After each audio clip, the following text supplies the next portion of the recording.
Oh yeah, it's the Vector. Shave it up!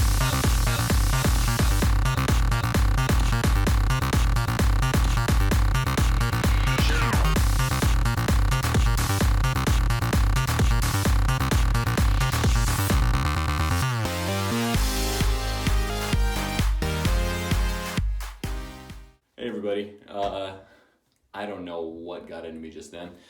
For some reason, whenever I say the word vector, I'm a dad, so the only thing that can come to mind is this guy from Despicable Me. But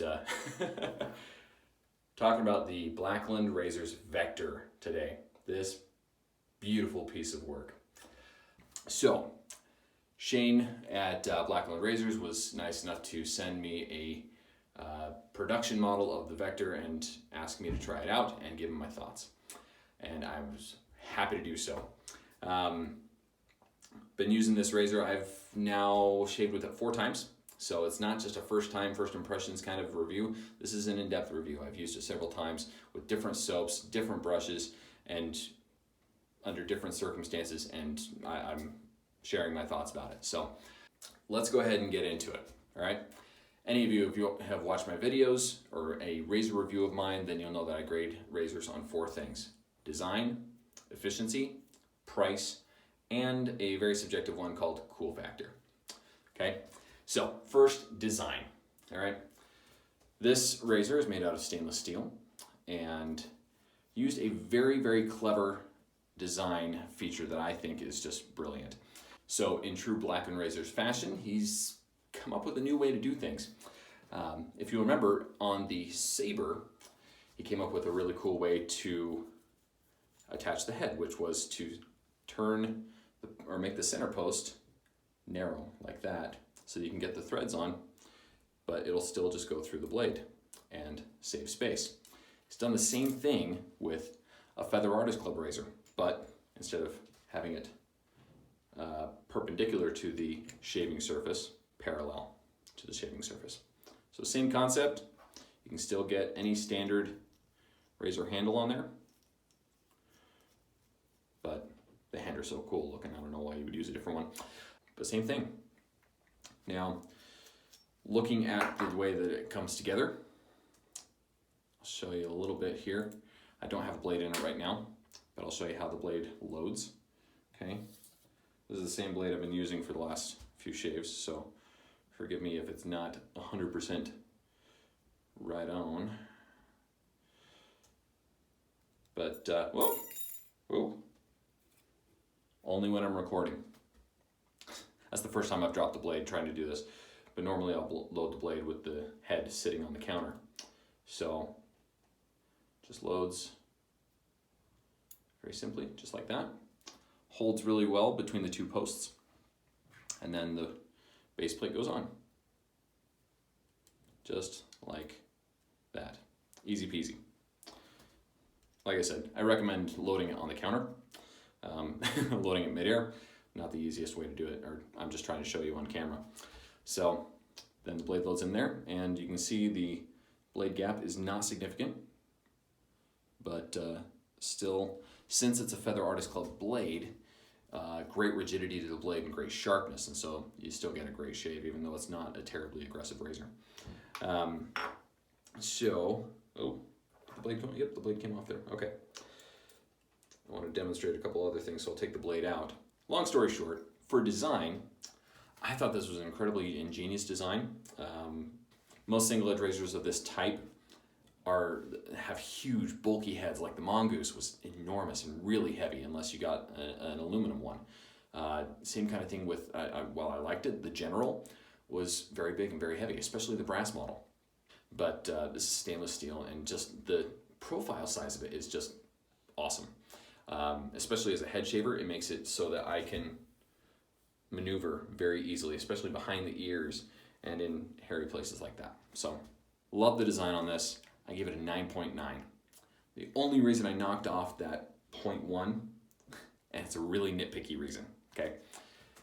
When I put this on its side in a Shave the Day photo, of course it's kind of staying right now, but there's no truly flat edge on the side of the head.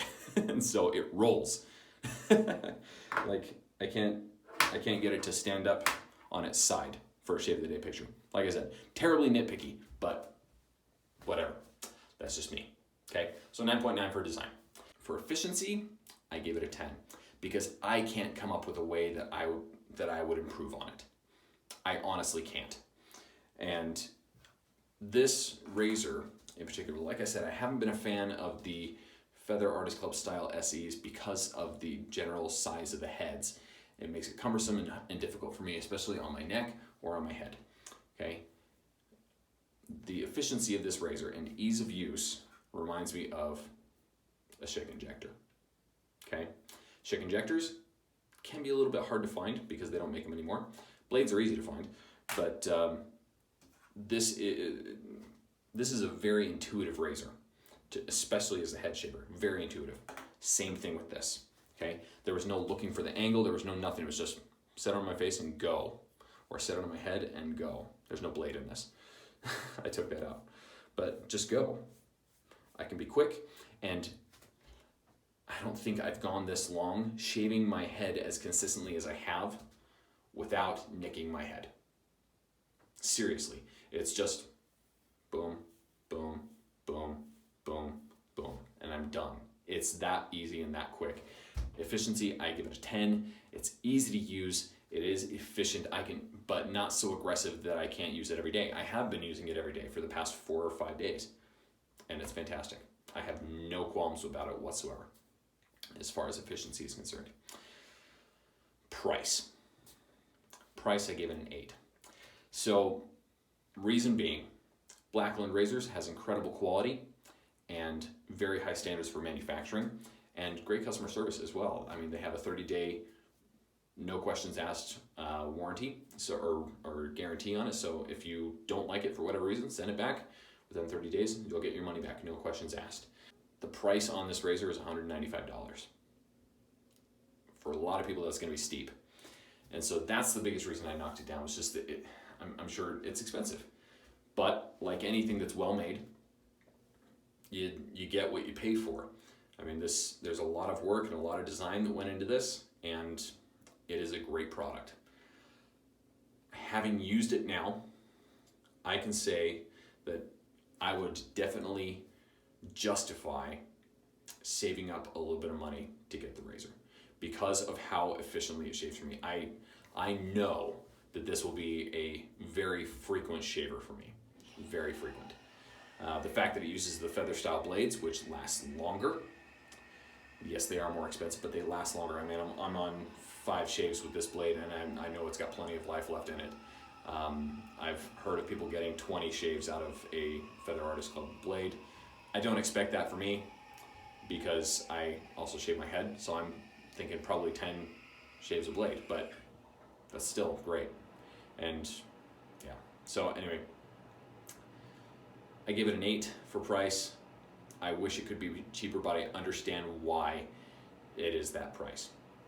So then, cool factor. Cool factor is completely subjective. It's completely up to me. Well, I guess all these things have been completely up to me, but I think it is a cool looking razor. I think it is actually a beautiful looking razor. As far as design is concerned, it looks great, it feels great, and it does have a cool name, even though I made fun of it by referencing the character from Despicable Me. At least it wasn't named after one of the minions, okay? Oh yeah! Sorry, I'll give that to you one more time. Yeah, I think it's a cool razor, so I give it a 9 for cool factor. Has a great name and a great brand behind it. I've been very, very impressed with everything that Shane has done, and he makes a quality product and stands behind it. You can't ask for much more than that. So, cool factor, I give it a 9, which means we have a total score of 36.9 out of 40, which is 92.25%. No, I didn't do that math in my head, which is an A-. Okay, so almost an A, really close, right on that line. Highlights for me, really easy to use, lightweight, nimble as a head shaver. This is great. And even on tough spots on my neck where you have I mean, a blade that's that wide is just kind of hard to use on your neck, but this isn't bad. It's really not. So, yeah. Overall, I really enjoyed using this razor. But if you have any questions about it, please feel free to put them down in the comment section below. And also, if you like, I'll have a link once the razors are released.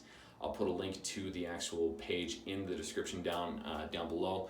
And if you would, go ahead and use that link that's in the description. I don't get anything from it, but at least I've programmed it to say that that click came from my video so that Shane can see where traffic is coming from on his website. Okay? But anyway, that's it for me. Don't forget to like, favorite, subscribe, follow me on Facebook, Instagram, Twitter. Google Plus is no more. And where else? That's pretty much it. Those are really the only three I use normally. And subscribe here, of course. And if you want, go ahead and click on the little bell icon so you get notified the next time I post a video, which will probably be next week. I've got some fun stuff planned. So, yeah. Thanks for watching, everybody. Be smooth, shave it up, and we'll see you on the next video.